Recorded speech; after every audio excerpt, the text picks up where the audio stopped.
ancaman bencana alam yang selalu mengintai.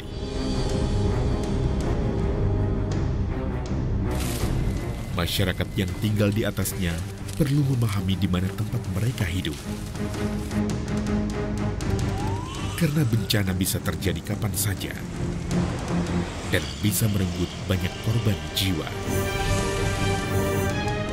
Antisipasi dan kepedulian adalah harga mati yang harus segera dimiliki setiap manusia yang tinggal di wilayah Indonesia.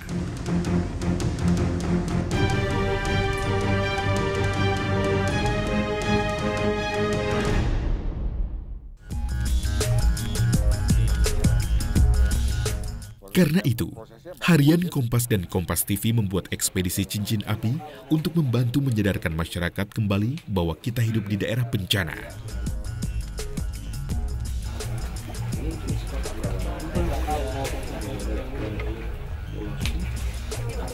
Tim ekspedisi ini telah melakukan penelusuran jejak Gunung Purba Indonesia di Tambora, Toba, dan Krakatau.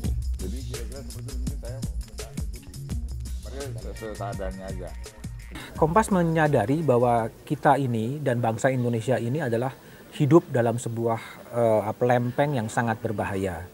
Bencana itu pernah datang dan sekarang datang dan kemudian akan datang lagi. Kita juga ingin menggunakan ekspedisi Ring of Fire ini untuk menyadarkan kepada masyarakat bahwa kita ini semua hidup di tanah bencana.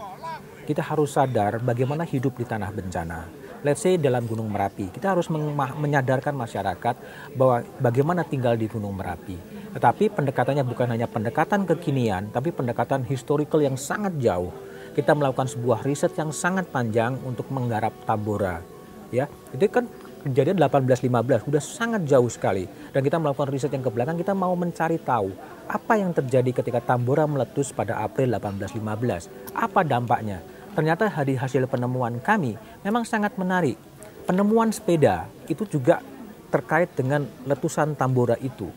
Sehingga banyak sekali yang bisa kita gali dari sisi itu. Dampaknya sampai ke Genève, dampaknya sampai ke Eropa.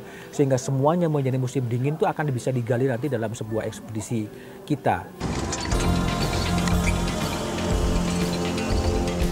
Tim pun kami bagi dalam 3 jalur pendakian. Dari sisi timur, tim mengawali pendakian dari jalur Doropeti.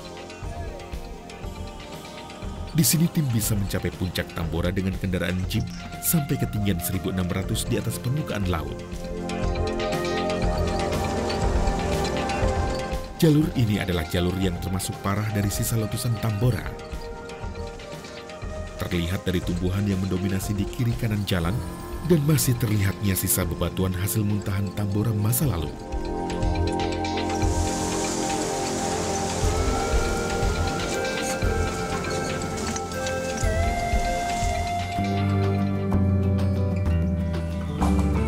Tim kedua melewati jalur tengah, di mana jalur ini adalah jalur paling sulit. Di sini tim Kompas menurunkan tim yang sekaligus mendata topografi Gunung Tambora. Di jalur ini, pengaruh letusan tidak begitu terlihat. Karena vegetasi yang dilewati berupa hutan lebat dengan ukuran besar, terbuktilah bahwa jalur ini tidak termasuk jalur letusan ketika Tambora menghancurkan dirinya.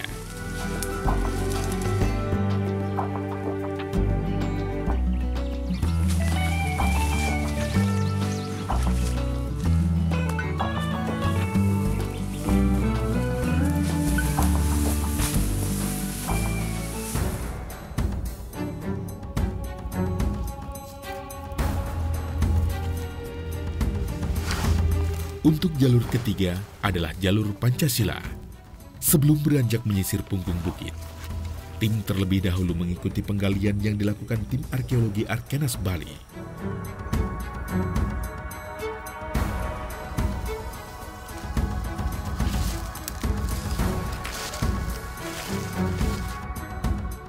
Setelah tim ini menyelesaikan penggalian dan mendapatkan kesimpulan, tim mulai mendaki puncak melewati jalur Pancasila. Jalur yang biasa didaki masyarakat, walau relatif lebih memakan waktu. Bedanya lagi, ekspedisi kita yang sekarang ini tidak sekali kemudian selesai. Ini ekspedisi dengan durasi yang panjang. Hampir setahun kita akan mencoba mengeksploitasi semua cerita ke gunung apian, ya, mulai dari Tambora, Super Vulcano Toba, lari ke Krakatau, lari ke Merapi, lari ke Gunung Etan dan lain sebagainya, dan juga jejak-jejak tsunami yang ada di Indonesia, sehingga berdasarkan sebuah jurnalisme yang lebih precise, bukan hanya deskriptif, tapi ada sebuah riset dilengkapi dengan sebuah analisa-analisa dari para ahli di bidang itu. Harapannya ini menjadi sesuatu kontribusi Kompas pada bangsa ini yang memang hidup kita di tanah bencana. Di lapangan, tim selalu melakukan koordinasi satu dengan yang lainnya. Karena dalam ekspedisi kali ini, Kompas menurunkan tim besar. Ekspedisi yang merupakan ciri khas Kompas, pada saat ini menerapkan cara dan teknis ekspedisi yang belum pernah dilakukan sebelumnya. Sekarang kita mengambil sebuah ekspedisi cincin api, ya. Ekspedisi api adalah sebuah, bedanya dengan ekspedisi yang lain adalah dari sisi pendekatan, ya. Kalau yang dulu itu memang kita mengandalkan sepenuhnya kepada jurnalisme cetak, yaitu di kompas.com. Yang cincin api ini kita memulai sebuah konvergensi dengan Triple M, ya. Multimedia, multi channel dan multi platform. Sehingga dalam satu kebijakan editorial yang sama itu akan bisa muncul di kompas.com, akan bisa muncul di Kompas TV. Yang memang ini pemuatannya juga akan menunggu Kompas TV, akan September kita akan run, tapi dalam sebuah kebijakan editorial. Dan kita juga akan menggunakan iPad dalam English version, dalam bahasa Inggris. Karena apa? Karena ekspedisi Ring of Fire ini adalah sesuatu yang memang menarik minat internasional, sehingga kita menginginkan agar apa yang dikerjakan oleh Kompas ini juga bukan hanya bisa dinikmati oleh orang-orang Indonesia, tapi juga bagi para foreigner, bagi orang asing yang memang ingin tahu soal kegunung apian di Indonesia itu.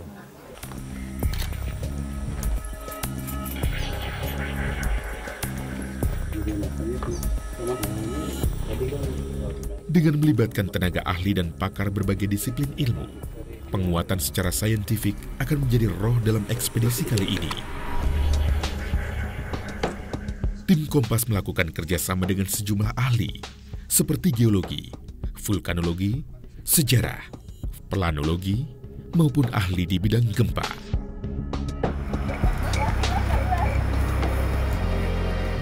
Solusi menghadapi potensi bencana dengan membandingkan pola penanganan bencana di sejumlah negara di Eropa dan Amerika dengan penanganan bencana di Asia seperti di Jepang.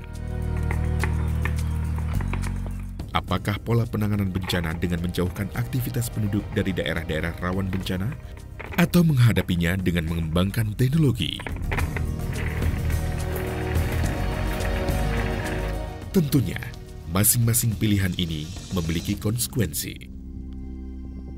Apakah tata letak kita, tata ruang kita itu sudah disesuaikan dengan sebuah potensi bencana-bencana yang ada, baik itu bencana gunung berapi maupun bencana tsunami? Apakah sudah disesuaikan ke arah seperti itu?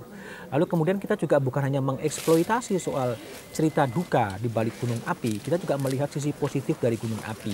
Gunung api tentunya menghasilkan sebuah panas bumi. Panas bumi ini bisa digunakan juga untuk kehidupan kita sendiri. Lalu targetnya adalah kalau kita sudah sadar bahwa kita hidup di tanah bencana, suatu saat kita bencana itu bisa terjadi. Lalu bagaimana edukasi, mitigasi bencana terhadap masyarakat, apakah sudah disiapkan atau tidak disiapkan? Nah, inilah yang mau kita sadarkan. Kita mempunyai sebuah responsibility terhadap bangsa ini, terhadap penduduk bangsa ini, untuk menyadarkan bencana itu bisa datang kapan saja, tidak mungkin bisa dipredik. Kita harus siap menghadapi itu semua. Itu adalah sebuah cita-cita ideal yang diemban dalam sebuah ekspedisi cincin api itu.